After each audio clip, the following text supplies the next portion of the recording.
Back to my channel. আর কালকে আমরা বেরোচ্ছি একটা বড় ট্যুরে, তার জন্য অনেক ঘরের পর সব উল্টো পাল্টা, সব এখানে প্যাকিং হচ্ছে এখনো। আর আজকে হচ্ছে তার আগের দিন, আর তারিখটা কি আমি সেটা ভুলেও গেছি। আজকে কত তারিখ রে? আজকে 15 তারিখ। আমি নিজে জানি না, কালকে ঘুরতে যাচ্ছি আমি। তো হচ্ছে সব জিনিসপত্র কিনে নিয়ে আসলাম, একটা ব্যাগ কিনলাম একটু আগে, কারণ কালকে যাওয়ার জন্য। আমি দেখাচ্ছি, ওয়েট, তোমাদেরকে ব্যাগটা। এই ব্যাগটা কিনেছি ট্রাভেল করার জন্য, জাস্ট কিছু সামান টামান এটে যাবে এরকম। মা এখন বানাচ্ছে লস্যি, তো ওটা খাবো। তারপরে আরও কিছু কাজ আছে, সেইগুলো করব, যেমন কি ফেস ওয়াশ করা, তারপর হচ্ছে একটু স্কিন কেয়ার করবো কালকে যেহেতু ঘুরতে যাচ্ছি। আর অনেক বড় ট্যুর, তাই যাওয়া অনেক দিনের। তো কালকে তোমাদের সব কিছুই দেখাবো, যে কি কি করছি, কোথায় কোথায় যাচ্ছি। তোমরা দেখতে থাকো ব্লগটা। এখন আমি রান্নাঘর থেকে নিয়ে আসলাম এই ঠান্ডা ঠান্ডা টক দই দিয়ে বানানো একটা লস্যি। মার লস্যি কিন্তু ভালোই হয় যেটা বানাই।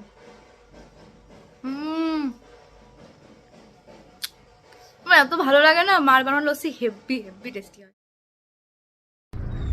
সো আমরা এখন বেরোবো, আর পুরো রেডি আমরা।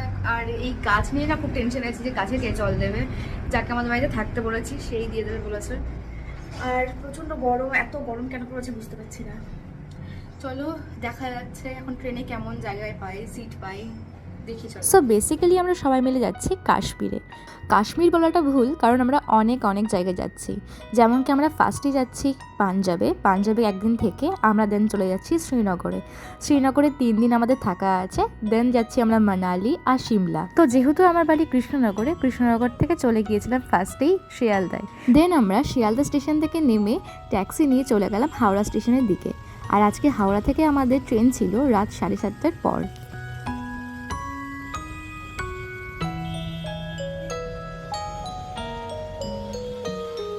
ট্রেনের প্রথম দিন রাতে কী কী খেয়েছি সেটার ক্লিপ নেওয়াটা কিন্তু সম্ভব হয়ে ওঠেনি।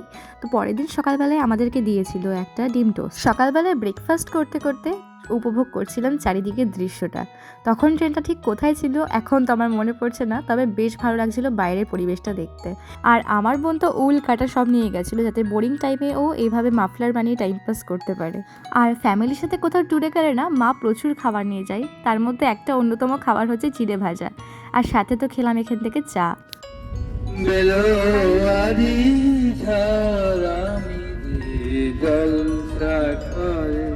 সবাই মিলে ট্রেনে গান বাজনা আনন্দ করতে করতে রাত হয়ে গেল। আর রাতে ডিনারটা সেরে পরের দিন সকালটা শুরু করা গেল।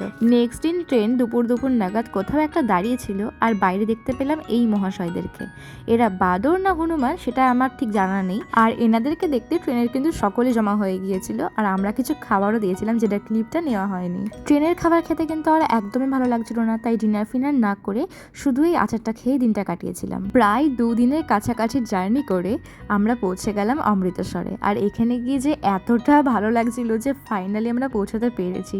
আর এই স্টেশনে কিন্তু অনেক কিউট ডগ ছিল, আর স্টেশনটাও ভীষণ সুন্দর দেখতে ছিল।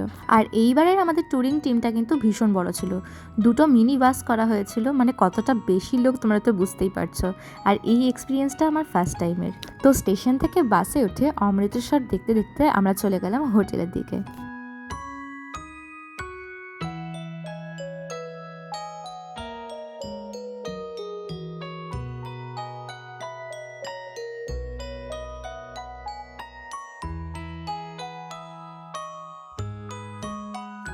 তো হোটেলে গিয়ে ফ্রেশ হয়ে আমরা বেরিয়ে পড়েছিলাম আমাদের প্রথম ট্যুরিং স্পটের উদ্দেশ্যে। আর বেরোনোর আগে চোখে পড়েছিল হোটেলে থাকা এই কিউট গোল্ডফিশদের ওপরে, তাই ওদের সাথে কিছুক্ষণ টাইম কাটিয়ে দেন আমরা বেরিয়েছিলাম। রাস্তায় বেরিয়ে গাড়িতে ওঠার আগে চোখে পড়লো একটা আঙ্কেল কুলফি বিক্রি করছে। আর পাঞ্জাবের ফেমাস কুলফি খাবো না এটা তো হতেই পারে না, তাই আমরা সবাই মিলে ঠিক করলাম আগে কুলফি খাওয়া হবে, দেন তারপর ঘুরতে যাওয়া।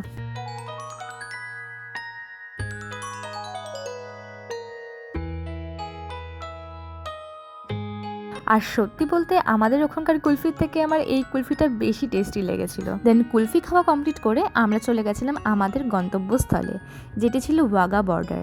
আর ওয়াঘা বর্ডারে আসবো এটা তো প্রথম থেকেই প্রায় ঠিকই ছিল, আর এখানে এসে যে এতটা সুন্দর জিনিস উপভোগ করব এটা ভাবতে পারিনি। আমাদের প্রথম থেকেই ভিআইপি পাস কাটা ছিল, তাই জন্য আমাদের বসতে কিন্তু কোনো অসুবিধা হয়নি। আর এখানে এসে আমরা প্রত্যেককে আমাদের গালে একটা ফ্ল্যাগ এঁকেছিলাম। এটা ছিল ইন্ডিয়া আর পাকিস্তানের বর্ডার। পাকিস্তানের দিকটা কিন্তু আমরা পুরো সামনে থেকে দেখতে পাচ্ছিলাম। সামনেই যেহেতু পাকিস্তান ছিল, তো পাকিস্তানের দিকে তাকিয়ে দেখলাম ওদের লোক সংখ্যা কিন্তু খুবই কম। আমাদের এখানকার লোক সংখ্যা ওদের 4-5 হাজার ডবল হতে পারে, সেটা তো বলাই যায়। সত্যি বলতে ভিডিওটা দেখতে গিয়ে আমার এখনই গায়ে কাটা দিচ্ছে। যারা যারা এটা এক্সপিরিয়েন্স করেছে তারা জানো যে কতটা ভালো লাগে এখানে বসে থাকতে।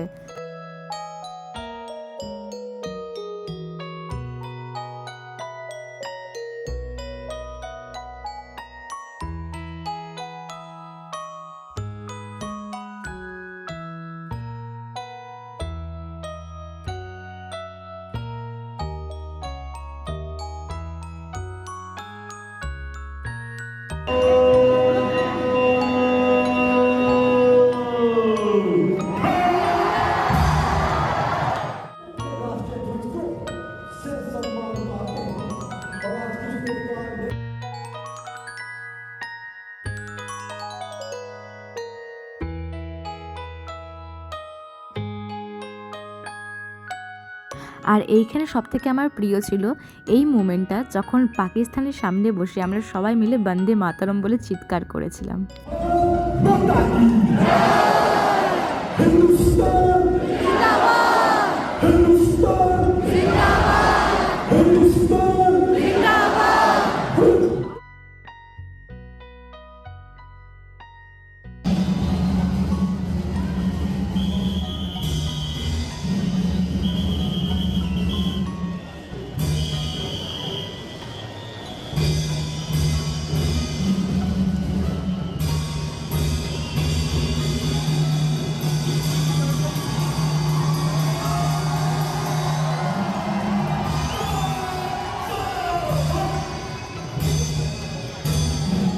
এরপর আমরা একে অপরের ফ্ল্যাগ নিজেদের কাছে ছিনিয়ে নিলাম এবং এইভাবেই আজকের অনুষ্ঠানটা শেষ হলো।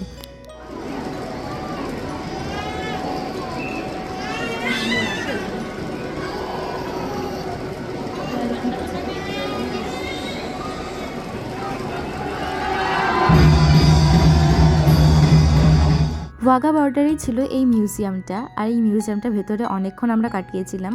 বেশ সুন্দর ছিল, আর এই স্ট্যাচুগুলো তো পুরো রিয়েল লাগছিল। যেহেতু জার্নিটা অনেকক্ষণ করা হয়েছিল আর জার্নি করে এসে কোনো রেস্ট নেওয়ার সময় পাইনি, আমরা ডাইরেক্ট ঘুরতে বেরিয়েছিলাম, তাই জন্য আমার শরীরটা কিছুটা উইক হয়ে গেছিলো। আর এরপর যাওয়ার প্ল্যান ছিল আমাদের স্বর্ণ মন্দিরে, যেটা যাওয়া আমার হয়নি, কিন্তু আমার ফ্যামিলির সবাই মিলে গিয়েছিল।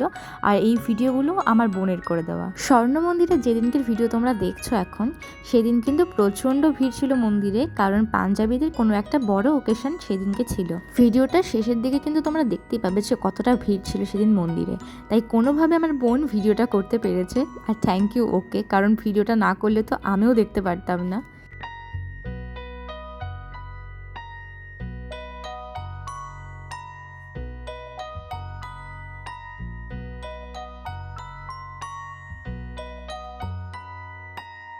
তো যাই হোক, সেদিন কিন্তু ভীষণ মজা করেছিলাম আমরা। আর নেক্সট দিন আমরা যাচ্ছি শ্রীনগরে।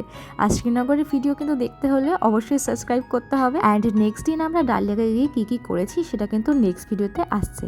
So thank you for watching, bye by.